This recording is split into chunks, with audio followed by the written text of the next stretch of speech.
Salam sejahtera, saudara-saudara yang dikasihi Tuhan. Kita bersyukur pada saat ini kita diberi kesempatan kembali untuk merenungkan kebenaran firman Tuhan yang saya beri judul Kesatuan yang Tidak Menghilangkan Jati Diri.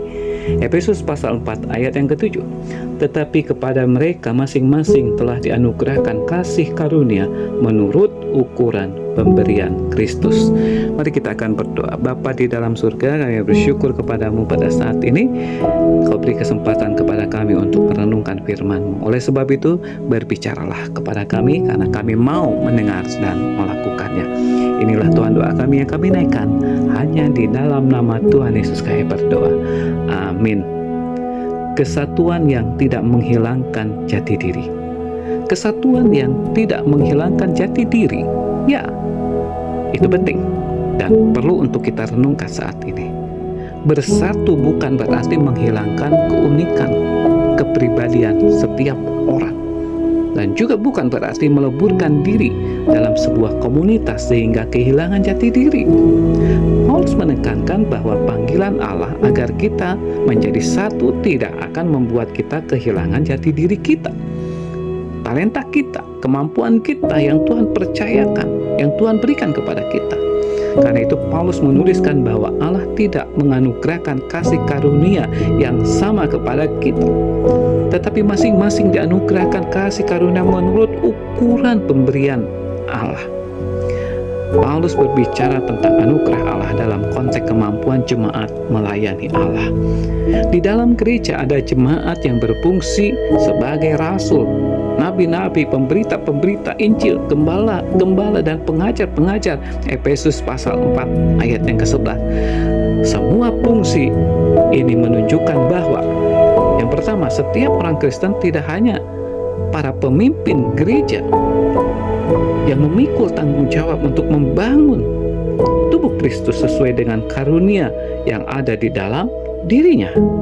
Yang kedua, setiap orang Kristen dapat mencapai kedewasaan rohani yang lebih matang dan iman yang stabil sehingga tidak mudah untuk diombang-ambingkan oleh rupa-rupa angin pengajaran. Yang ketiga, setiap orang Kristen dimampukan menjaga prinsip-prinsip kebenaran Allah dalam bertingkah laku, dalam bertutur kata, sehingga semakin bertumbuh ke arah Kristus. Saudara-saudara, penjelasan di atas semakin mempertegas keyakinan kita bahwa komunitas Kristen memiliki kesatuan.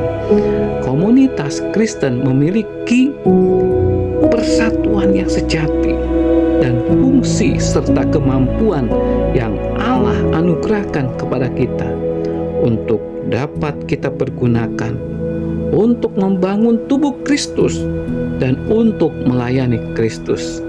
Pertanyaannya saudara-saudara bagi kita semuanya, sudahkah saudara dan saya terlibat langsung dengan orang Kristen yang lainnya membangun tubuh Kristus dan melayani Kristus dengan kemampuan, dengan karunia yang Allah anugerahkan kepada kita semuanya?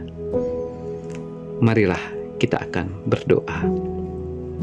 Bapa di dalam surga, terima kasih karena Engkau sudah menganugerahkan kepada kami kasih karunia menurut ukuran pemberian Engkau sendiri. Biarlah kami akan pakai itu semua untuk membangun jemaat yang Tuhan percayakan. Mari kita akan berdoa. Bapa di dalam surga, terima kasih karena Engkau sudah berfirman kepada kami. Biarlah kami akan senantiasa diperbaharui di dalam hidup dan kehidupan kami, menjadi contoh dan teladan dari kasih yang Tuhan berikan kepada kami.